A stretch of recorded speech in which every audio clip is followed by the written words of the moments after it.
I stood in the gleaming professional kitchen, watching my twins, Lucas and Olivia, carefully plate their first soufflé pancakes under the watchful eye of Chef Marcus Chen. The James Beard winner had become their personal mentor ever since I acquired La Maison 6 months ago. Perfect rise, kids, Chef Marcus praised, adjusting Olivia's chef's hat. Your technique is getting better every week. Meanwhile, in the dining room, my mother-in-law, Patricia Wellington, was doing what she did best, critiquing everything while pretending to compliment it. The plateware is interesting, she commented, running a manicured finger along the handcrafted ceramics. Though I suppose it's an acquired taste, like so many things here now. The real message was clear. Everything I'd done with her former favorite restaurant was beneath her standards. Mama, can we serve the first course? Lucas called from the kitchen. Of course, sweetheart, I smiled, knowing what was coming. Patricia's weekly brunch club had been legendary in our social circle.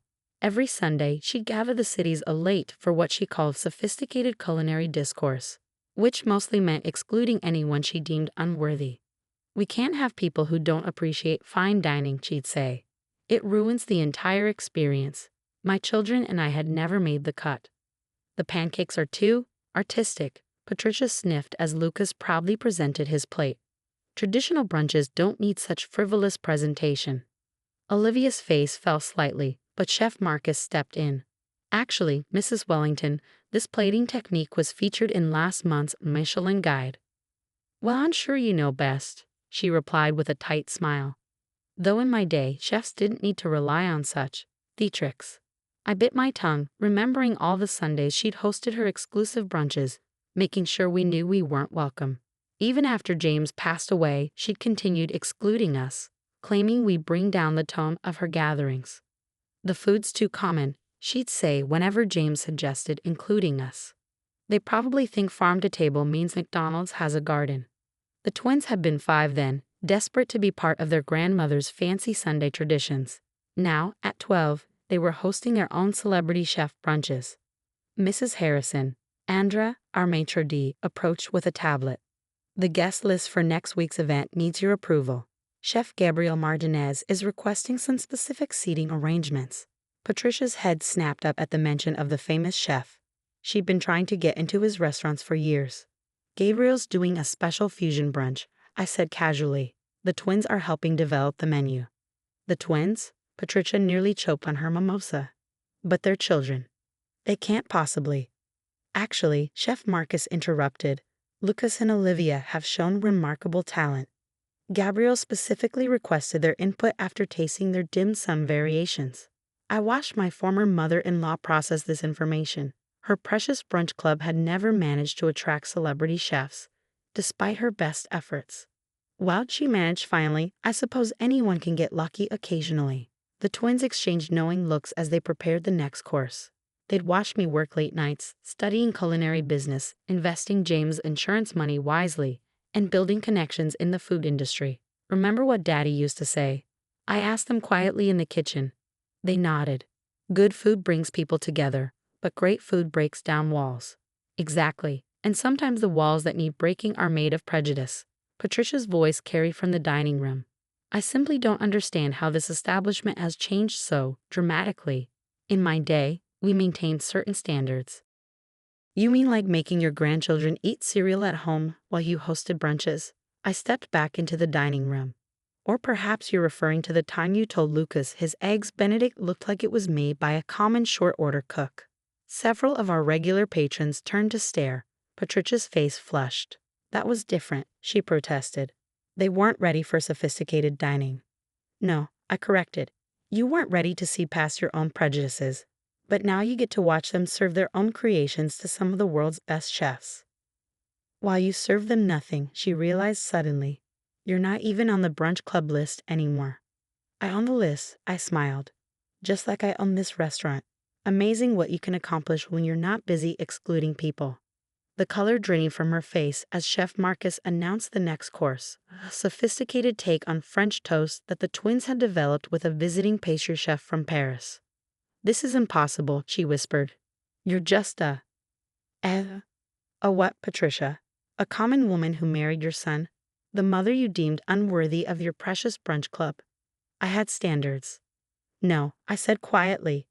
You have prejudices, and now you get to watch while those common grandchildren you rejected become the next generation of culinary innovators. Patricia gripped her silverware so tightly her knuckles turned white. James would never have approved of you taking over La Maison.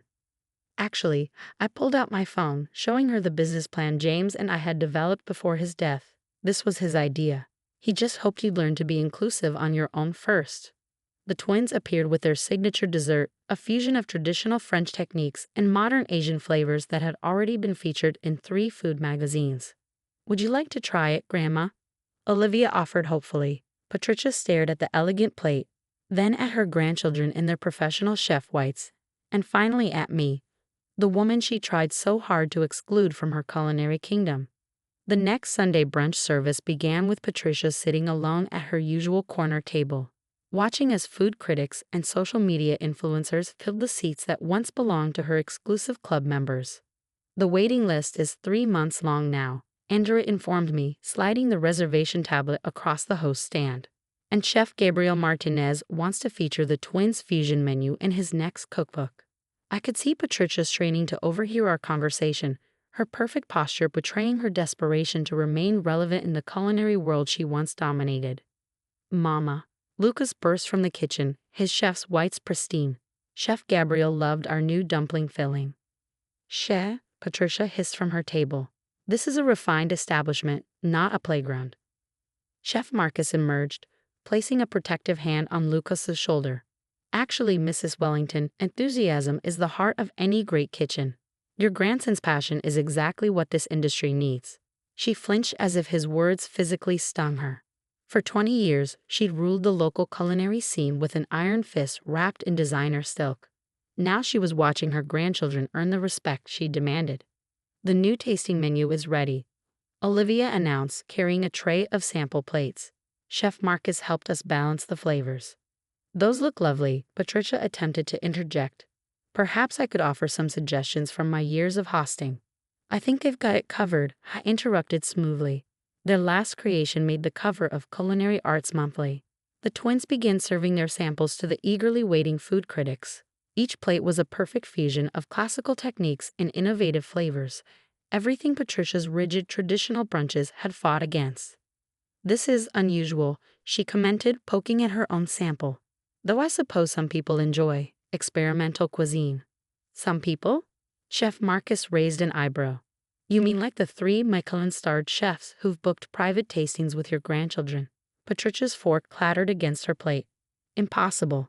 They're children. Talented children, I corrected, who learned that food should bring joy, not judgment. The dining room filled with appreciative murmurs as guests tasted the twins' creations. Several critics were already typing on their phones, no doubt sharing photos of the innovative dishes. I taught them everything they know, Patricia attempted to tell a nearby food blogger. Their culinary foundation comes from my. Actually, Olivia spoke up, her voice clear and confident. We learned from watching Dad cook. He said food should make people happy, not exclusive. And now we learn from real chefs, Lucas added. They don't care where we come from, just what we can create. Patricia's face reddened. For years, she claimed her brunch club was about maintaining culinary standards. But watching actual culinary professionals praise her grandchildren's creativity exposed the truth. It had always been about control. I suppose, she said stiffly, I could offer my services as a consultant. Help maintain certain traditions. Like making kids eat cereal while you serve caviar? I asked quietly, or maybe you'd like to reinstate your rule about proper culinary backgrounds. Several guests turned to stare. Patricia's reputation for exclusivity was well known, but few had heard the personal stories. That was different, she protested weakly. I was protecting our family's standing in society. No, Chef Marcus cut in, you were teaching these talented kids that they weren't good enough. Thankfully, they didn't listen. As if to prove his point, a food critic from the next table called out, "These dumplings are extraordinary. The fusion of French and Asian techniques is brilliant." Thank you. The twins beamed together, their pride unmarred by years of their grandmother's criticism. Patricia watched as guest after guest praised the very children she deemed unworthy of her table. Her carefully curated world of culinary elitism was crumbling like overcooked pastry. I could host a special edition of my brunch club here, she offered desperately. Invite my old contacts. Your contacts already come here, I informed her. They just don't sit at your table anymore. The truth hit her like a badly timed soufflé collapse. Her influence, her precious social standing, her control over the local culinary scene, it was all gone. And in its place stood her grandchildren, succeeding not through exclusion, but through talent and joy. Perhaps, she said finally, her voice small, I could make a reservation for next week.